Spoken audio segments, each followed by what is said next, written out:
जय श्री राधे, जय श्री कृष्णा सबको।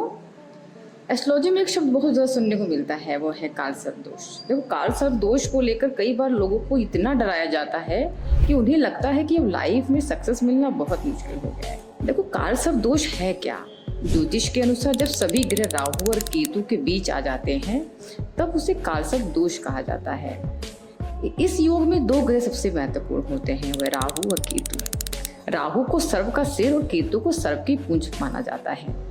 जब बाकी सभी ग्रह इनके बीच आ जाते हैं तो ऐसा कहा जाता है कि जीवन की ऊर्जा कार्मिक चक्र में आ गई है। लेकिन यहाँ एक बहुत महत्वपूर्ण बात समझनी चाहिए कि कालसर्प दोष लाइफ को खत्म नहीं करता, बल्कि लाइफ को एक स्पेशल डायरेक्शन देता है। अगर हम भारतीय दर्शन को देखें तो एक बहुत गहरी बात सामने आती है, वह है कर्म का सिद्धांत। और यही सिद्धांत हमें भगवत गीता में भी देखने को मिलता है। भगवान कहते हैं मनुष्य को उसके कर्मों के अनुसार ही परिस्थितियां प्राप्त होती हैं। इसलिए अगर हम गहराई से देखें तो कालसर्प दोष वास्तव में कार्मिक लेसन का संकेत हो सकता है। इसका अर्थ पनिशमेंट नहीं है। इसका अर्थ यह है कि आत्मा इस जीवन में कुछ विशेष अनुभव करने और सीखने आई है। अक्सर ऐसे लोगों के जीवन में कुछ कॉमन पैटर्न देखने को मिलते हैं। लाइफ की स्टार्टिंग फेज में अक्सर संघर्ष ज़्यादा होता है। कालसर्प दोष जिसकी कुंडली में होता है, देखो, उनकी लाइफ में संघर्ष बहुत ज़्यादा होता है स्टार्टिंग में।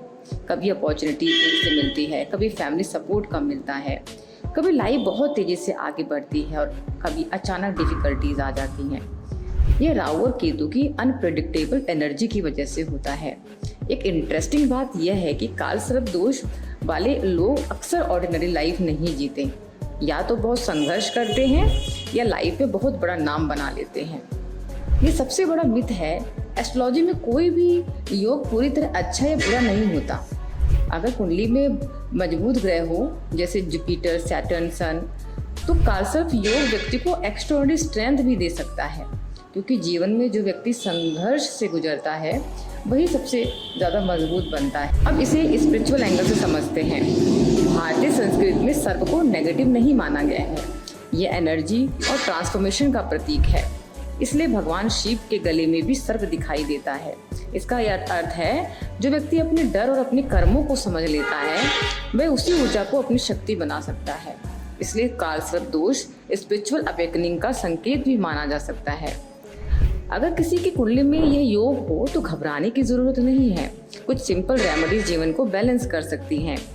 आप भगवान शिव की उपासना करें, सोमवार को शिवलिंग पर जल अर्पित करें, नाग पंचमी के दिन नाग देवता की पूजा करें, मेडिटेशन करें। सबसे बड़ा उपाय है सही कर्म और सही सोच। अगर आपकी कुंडली में कालसर्प दोष है तो इसे डर की तरह मत देखिए। कभी कभी जो योग हमें सबसे ज़्यादा चुनौती देते हैं वही हमें जीवन में सबसे ज़्यादा मजबूत बनाते हैं। संघर्ष वह अग्नि है जो व्यक्ति को तपाकर सोना बना देती है।